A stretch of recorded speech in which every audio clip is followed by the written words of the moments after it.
in the chat. I would love to know who's been skydiving.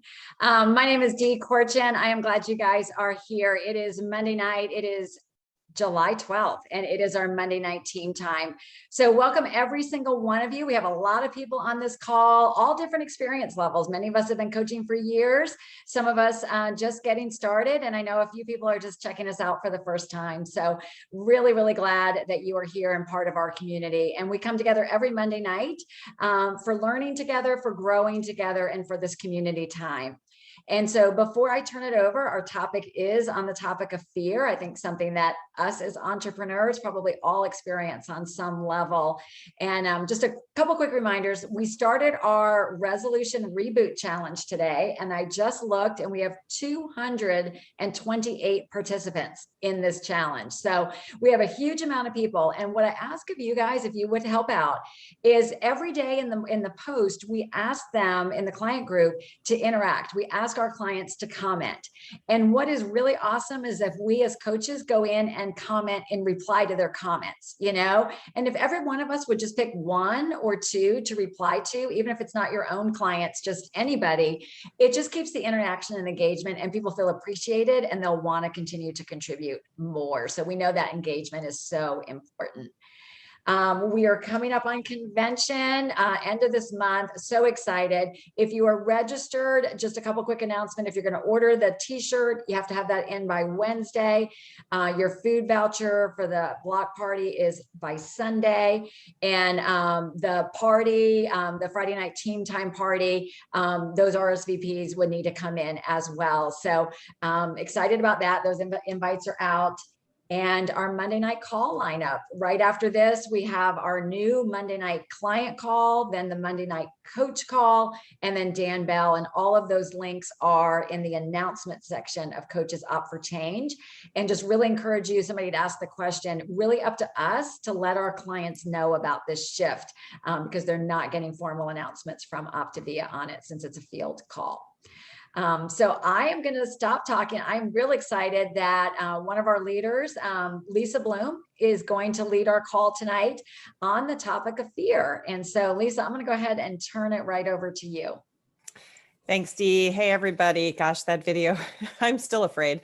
I've never gone skydiving, so kudos to those of you who have. So let's talk about fear. This is a great topic, I think, for all of us as humans, as entrepreneurs, as coaches.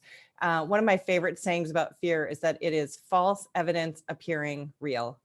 And so if you think about that for a minute and kind of keep that in mind as we work through our way tonight, I think one of the stories we tell ourselves is that no one else has any fear, right? Or at least they don't have as much fear as we do. Or we look at other people and think they have it all handled. And so I think it's important for us to kind of talk about it. And we're gonna bust that myth for you tonight because we've got a crack panel of leaders in our organization. And just for sake of I'm going alphabetically by last name. So you're gonna hear from Lori Cole, Frank and Shauna Davis, Meg Johnson, and Lauren Humans. And they're gonna have an opportunity to answer some questions about fears that they have conquered, or maybe it's something that they're fearful about currently that they want a little coaching on. So we're going to have some fun with that tonight. So before we start, just a couple of things about fear. If you think about it, we can categorize fear into one of four categories. And so if any of these resonate with you as I talk about them, go ahead and comment in the chat about which one that you've faced, or you may want to wait to hear all four of them. But the fear of failure, right? So the first one is fear of failure. What if this doesn't work out, right? We've all been there. Or the fear of uncertainty. Well, I don't really know what I want. So how can I be going after something if I don't really know what I want? The third is the fear of not being good enough. I don't have the skills, or I think other people are better than me, or I can't do this. I'm not good enough to do this. I'm not perfect. I don't know everything, right? So we worry about that. And the last one is the fear of looking bad and really worrying about what will other people think, right? So if you've ever experienced one or more of those fears, drop a comment in the chat. Let us know that I especially am not alone in my fears, because I have experienced every single one of them. So, all right, so let's hear from our leaders now about some of the fears that they have faced and or worked through, or fears that they currently have. And again, we'll just go in order with you guys. It's going to be kind of like speed dating. You know what's on my mind. We're gonna answer 4 questions. So we'll take the first question first and go around to all of our speakers in alphabetical order. Lori Cole, are you here? I don't see you. I am here. Okay, awesome. Thank you. All right, because you're first. C. I did the alphabet right. Right? Cole. Okay. I'm a little scared, Lisa. Don't be afraid, Lori. I got you. It's a safe space. We are all in this together. All right, so let's talk about what is a fear? What is something you either are today or were most afraid of when it comes to coaching? Well, I jumped into coaching about a month after I started a program, maybe not even that long, maybe a little less than that. But I was scared. I was scared that I didn't know enough. I was scared that I certainly didn't know how to lead other people well. Shauna jumped on right after me. She's one of my very best friends. And I thought, how in the world am I going to lead one of my best friends when I don't know what I'm doing? And then probably one of the things I was most scared of is what if I can't do this myself? And that, what if I'm a failure at Optavia, and then how in the world am I going to lead other people? So those were my fears, and sometimes they still are, how I don't know what I'm doing. I just ask lots of questions, and so those are the things I was scared of. I still am. Yeah. All right. Yeah. Thanks for sharing. Frank and Shauna, how about you guys? For me, I came into coaching 2 weeks after I started. So my biggest fear was nobody was going to believe me. What were they going to think? How was I even going to be able to say this works when I was only 2 weeks in? Same thing we hear from a lot of our clients. And it doesn't matter, didn't really matter how far I was in, but I was afraid of all those things. What were people going to think of me? What were they going to say? I was afraid of rejection. So they were really big for me. Not so much anymore. Some things I still battle with a little bit, but those were the big ones in the beginning. And occasionally I still get a little nervous, about, it depends on who I'm talking to, whether they intimidate me or not. What are they going to think? Yeah. Yeah. And so my biggest fear initially was, so when I came on, I was a client and I came on to be a coach. The whole time I was a client, I lived with my coach. And my coach was my cook. So I never had to make a lean and green. I never had to keep track of fuelings. I didn't even know what lean and green was. So when I made that transition from client to coach, I was afraid that people would ask me what a lean and green was because I didn't know. I just showed up at the dinner table and, I didn't read any books and I didn't know what fuelings were. I just showed up and I just held out my hand and Shauna would put a fueling in there every 2 to 3 hours. And I just ate. That's all I did. So when I stepped into coaching, people would start asking me, what's a lean and green? How many proteins? What's a fueling? I don't know. So I realized, you know what? You don't need to know. You don't need to know. You just guide people, love on people. You don't need to have all the facts. I get people ask me questions today. I still say, I don't know. I'll find out for you. I don't know. And the simplest questions, because I don't know. It's no big deal. So, and my second fear now is that we've kind of grown in business my second fear is, I want to be the person that our coaches expect us to be. I want to be there for our coaches. And it's fearful not having the answers for them and not setting the right example for them. And that's scary because a lot of people, for whatever reason, looked up to us. And it's scary to being kind of on that pedestal when we don't think we're on that pedestal, but people put us there. And it's a scary place to be. Yeah. Yeah, for sure. I saw Debbie say we all need a Shauna. I want a Shauna. I want somebody coming to me with a fueling and a lean and green. How about you, Meg Johnson?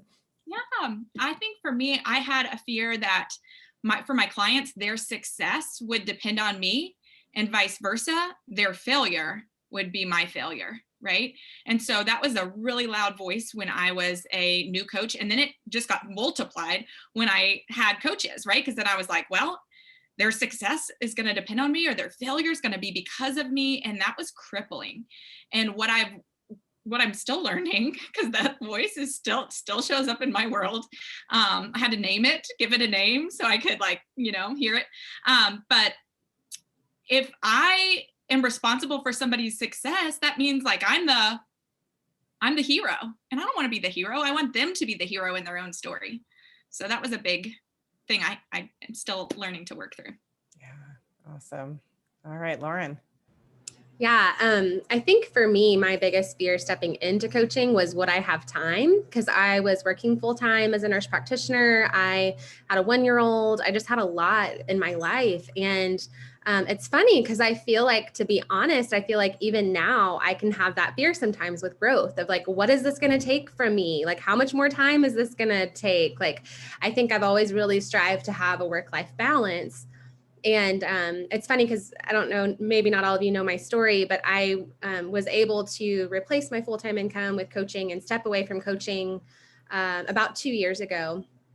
And I still sometimes have that little voice of, can you keep this up? Can you, like that fear of like, can I, continue to make the income that I'm making with Optavia? And I think it's just that fear of the uncertainty. And I think coming from a job where everything was very sure and certain and income was certain. But what I have found, I guess we're going to get more to the what I have found later. So Yeah, I'm stopping. Okay. That's awesome. Thank you, Lauren. Yes. Okay. So great share, you guys. And I'm seeing in the chat that what you're saying is resonating with a lot of the folks on the call, and so many similar fears as we all have gone through this journey. So the second question is or was this fear real or imagined? And how do you know? Yeah, so it's a really hard question to answer, because I think if you feel it, I think fear, I've learned to be curious around it. What am I really scared of? And as I've grown my coaching business, I say to my husband ever so often, what if all this falls apart? And he pulls out my numbers and we look at them together, and we're not falling apart. The sky's not falling. And I get into this catastrophic thinking. So is it real or imagined? My fear is real, but I can also make it bigger. But when I have people in my circle to kind of recenter me on truth and talk to me about that, I think your feelings are for real, but I think also in sitting with them and being curious about them, you can extinguish those too. So should you be scared? Maybe. What we do is can be pretty fearful. I mean, can cause fear, but also, can you stand up against it? Yes, you can. Our community is here. We've walked through a lot of things together, and that's why we support one another, and we have truth. And I encourage you to lean into your coach. My coach is a great truth teller. So there you go. Yeah. All right, Frank and Shauna. I'm kind of with Lori. I think some fears are very real and some are imagined. And I think when we're thinking, I don't know that I'm good enough, I don't know that I have what it takes, I think those are kind of imagined fears because we've spoken that into our own head. So I don't think that those are real, if you're classifying them as real or imagined. And then maybe the ones that are real are, I'm afraid what some people will say. I'm afraid of rejection, because you're going to get rejection. You're going to have people say things to you like, I can't believe you're doing this. Are you kidding me? So those might be real, but we'll talk about facing those later. So that's kind of where I am with that. I think the things that are imagined are the things that we speak into our own head, and we've got to get kind of better about not speaking those things upon ourselves.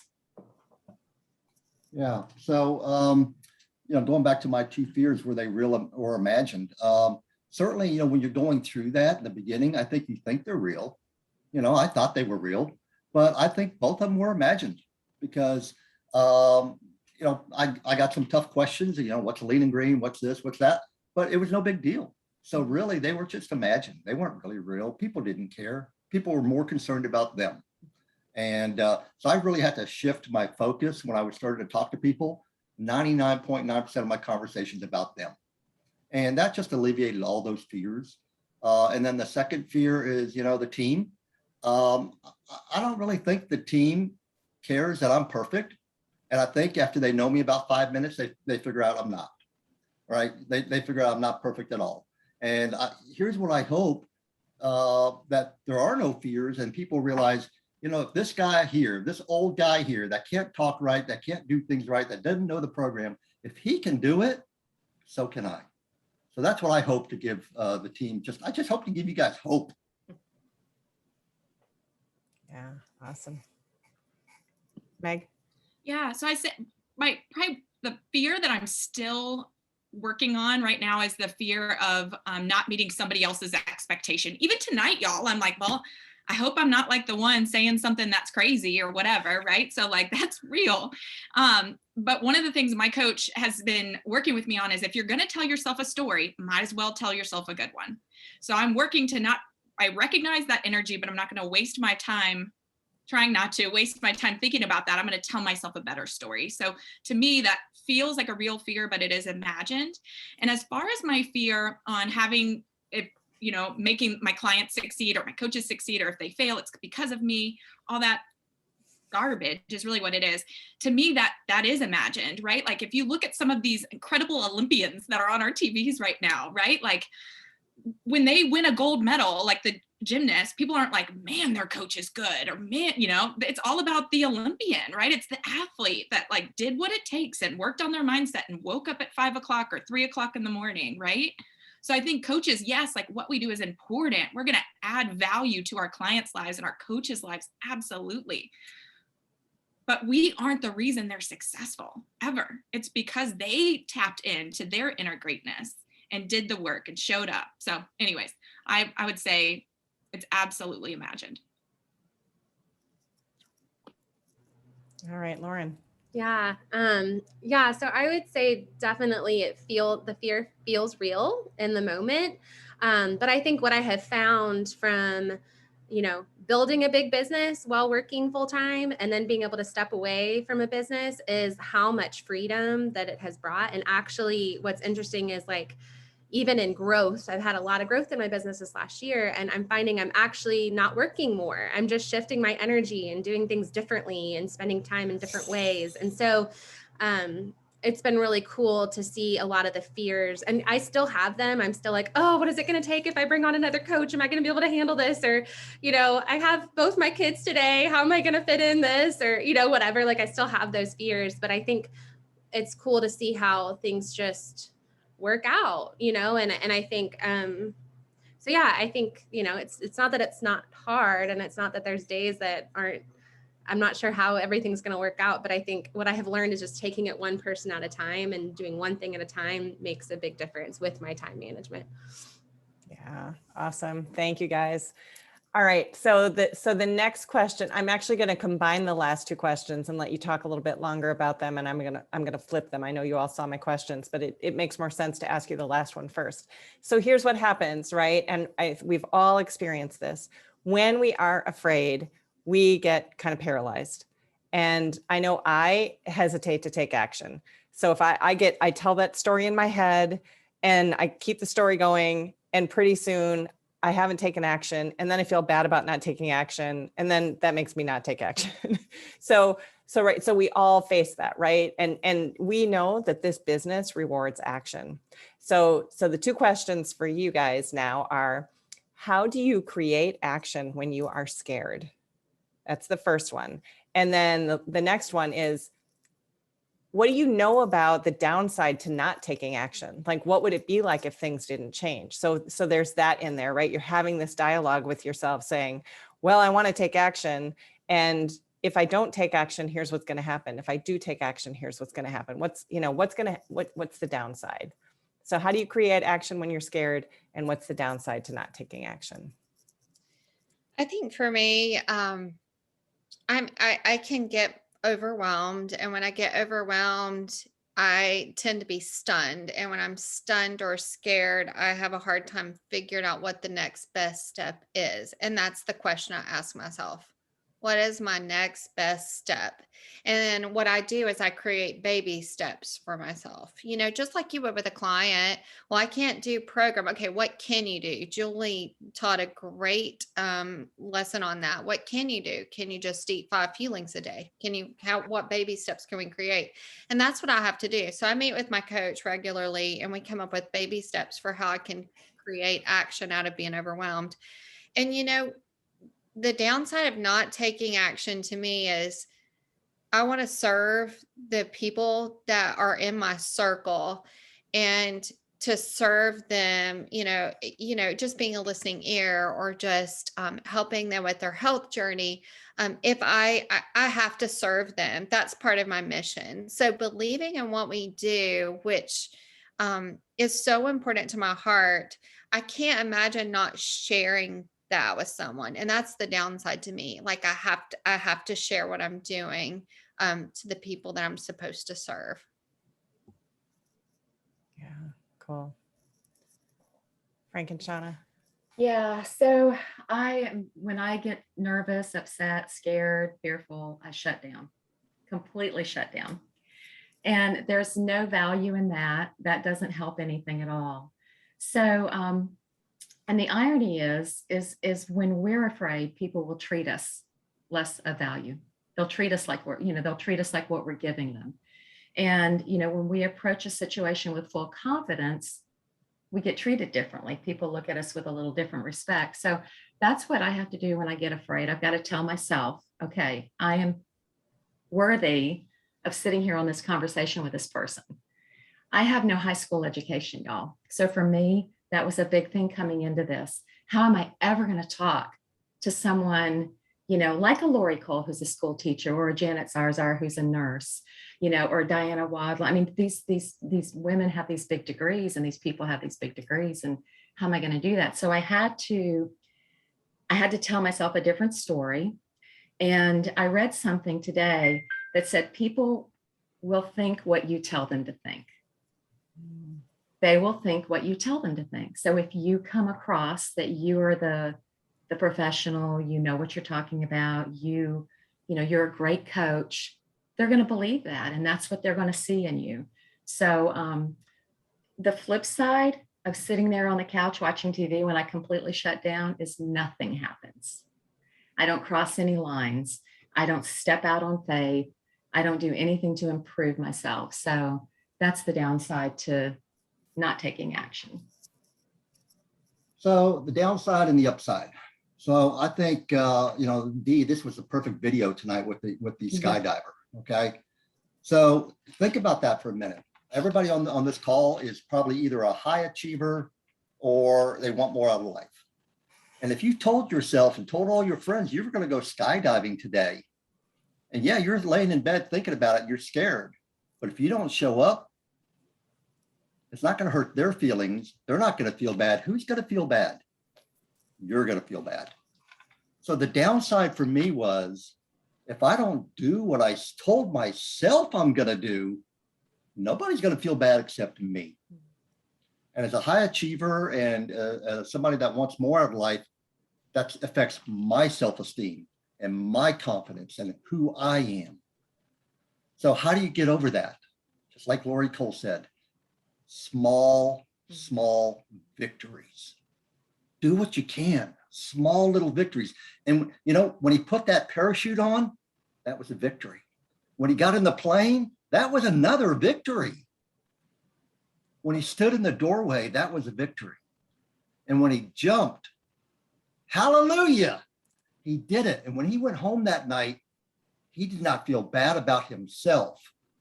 So when you're scared, take that small step and you'll feel better. You won't have any regrets. You'll have that victory for you, not for anybody else, but for you. All right, Meg. Yeah, that was awesome, Frank. I'll say when I get overwhelmed, I like to sit and look at the mountain and think like, man, that mountain is real big. So that's my gut instinct. So if that's your gut instinct too, that's okay. It's just something that, we're human. But one of the things that has been helpful to me, Mel Robbins wrote a book called The 5-Second Rule. And so you count down from 5, 4, 3, 2, 1, and you take action. And it can be in the morning when you put your foot, off of the bed into the floor or whatever. But we all have things that we don't want to do, right? We all have fears, but we face those fears. And I love to swim. I love to swim laps. And so to me, it's like when you take that first dive and that water is going to be freezing and chilly and you feel that fear of like, oh, I'm going to get cold, but that workout's going to feel so good and it's going to restore your soul and give you energy, right? So you do it anyways. You 5, 4, 3, 2, 1, jump in the pool. And so I think for all of us, it could look like different things, right? Like, you know, when I first did my post, I had D on the line, I was shaking, and then I had to jump in the shower so I wouldn't take it down because I was freaking out, right? So like, find out what it is that you need to help move the needle. Setting small goals is a great one.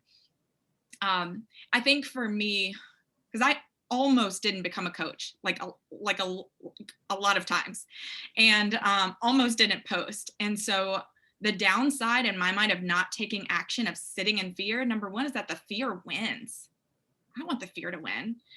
But the other downside is that I wouldn't have reached my potential. I wouldn't be able to have the impact that I wanted to have. And I would have gotten in somebody else's way of their freedom. And I for sure don't want to do that. So yeah, I have fear every day in my life, right? But like, if I'm going down, I'm going down with a fight, right? With that fighter spirit coming to the other side. So just want to encourage you to just kind of start where you are and take that next step.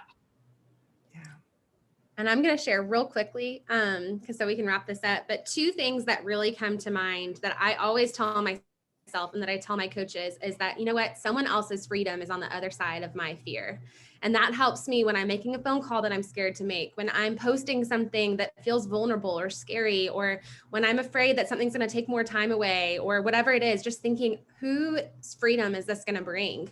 And the reality is, by doing that, that's brought a lot of freedom to my life and to my family and to the people that I love the most. And the other thing that I always, and a couple people have mentioned this, but is just do the next right thing. I don't know if y'all have seen Frozen, but just do the next right thing. And so I think when you feel stuck, take that next baby step and do that next thing that you can do. And just keep taking those baby steps, just like we help our clients with. So yeah.